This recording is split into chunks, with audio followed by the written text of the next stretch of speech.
Generator के working की और इसके प्रिंसिपल की। फ्रेंड्स, सिंक्रोनस जनरेटर भी मैकेनिकल एनर्जी को इलेक्ट्रिकल एनर्जी में कन्वर्ट करता है और अपन को आउटपुट में अल्टरनेटिंग करंट मिलता है।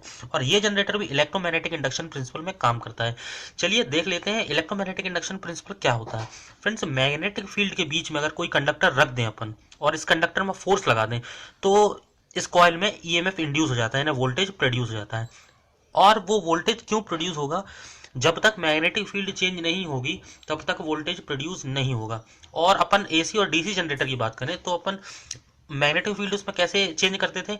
इस कॉइल को रोटेट करके, ठीक है, या इस कॉइल को रोटेट करके चेंज कर सकते हैं, या तो एन और एस पोल को अगर अपन हिला दें तब भी मैग्नेटिक फील्ड चेंज होगी और इस पे ईएमएफ इंड्यूस हो जाएगा इस कॉइल में। ठीक है फ्रेंड्स, और अपन एसी और डीसी जनरेटर में आउटपुट अपन किससे लेते थे? इस आर्मेचर से लेते थे, ठीक है। लेकिन सिंक्रोनस जनरेटर में आउटपुट किससे लेंगे अपन? स्टेटर से लेते हैं आउटपुट, है ना। चलिए मैं दिखा देता हूँ आप लोगों को। ये देखिए, ये सिंक्रोनस जनरेटर में आउटपुट अपन इसके स्टेटर से लेते थे, ठीक है। इसीलिए बोलते हैं कि इसमें जो फील्ड वाइंडिंग होती है वो अपनी रोटर में होती है और जो आर्मेचर वाइंडिंग होती है वो किस में होती है? इसके स्टेटर में होती है, सिंक्रोनस जनरेटर में।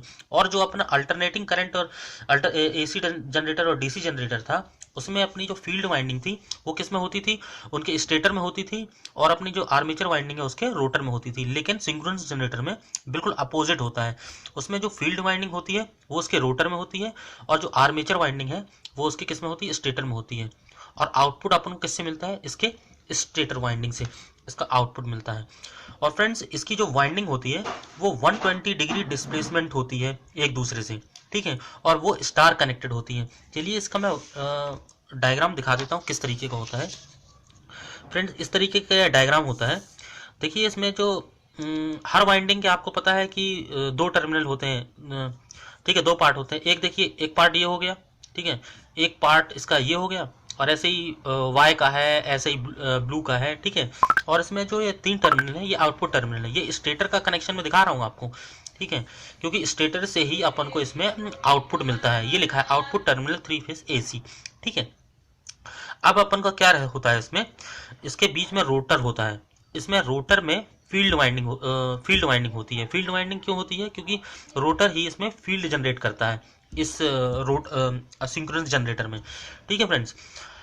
और देखिए इसमें एक ये आर है, ठीक है, और एक ये वाई है और एक बी है। ये देखिए तीनों टर्मिनल इसके यहाँ कनेक्टेड, आउटपुट अपन को इससे मिलेगा। और एक कॉमन है, इसका आर का कॉमन एक ये है, ठीक है, एक ब्लू का कॉमन है और एक इसका कॉमन है। ये तीनों एक दूसरे शॉर्ट होते हैं। और ये जो वाइंडिंग होती है ये स्टार कनेक्टेड होती है, ठीक है, सिंक्रोनस जनरेटर में इसके स्टेटर की वाइंडिंग, ठीक है।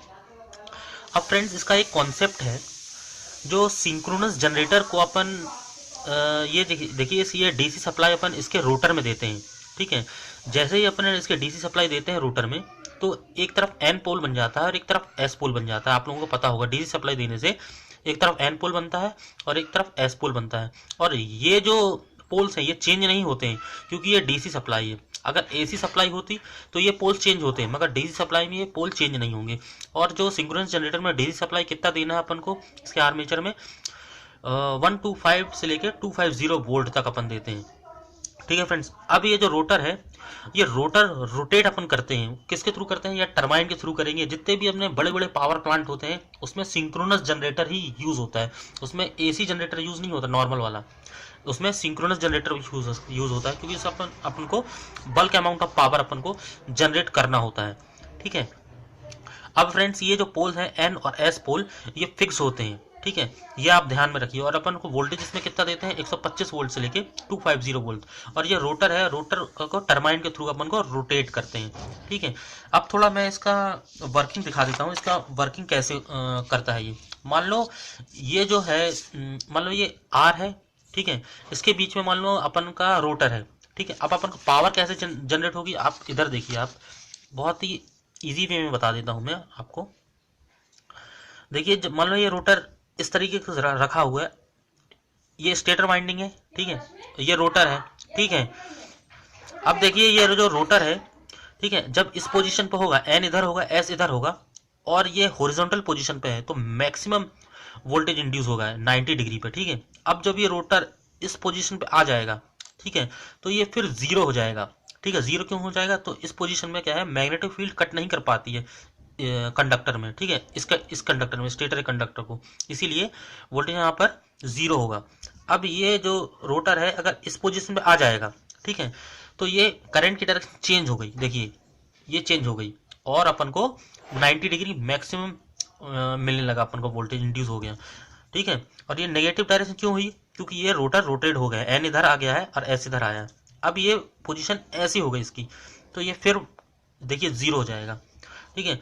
अब ये एन और एस है, फिर अगर ऐसा होगा तो फिर ये पोजीशन किस में आ जाएगी, ऐसी आ जाएगी, यानी डायरेक्शन, करंट की डायरेक्शन चेंज हो जाएगी, फिर ये मैक्सिमम होगा।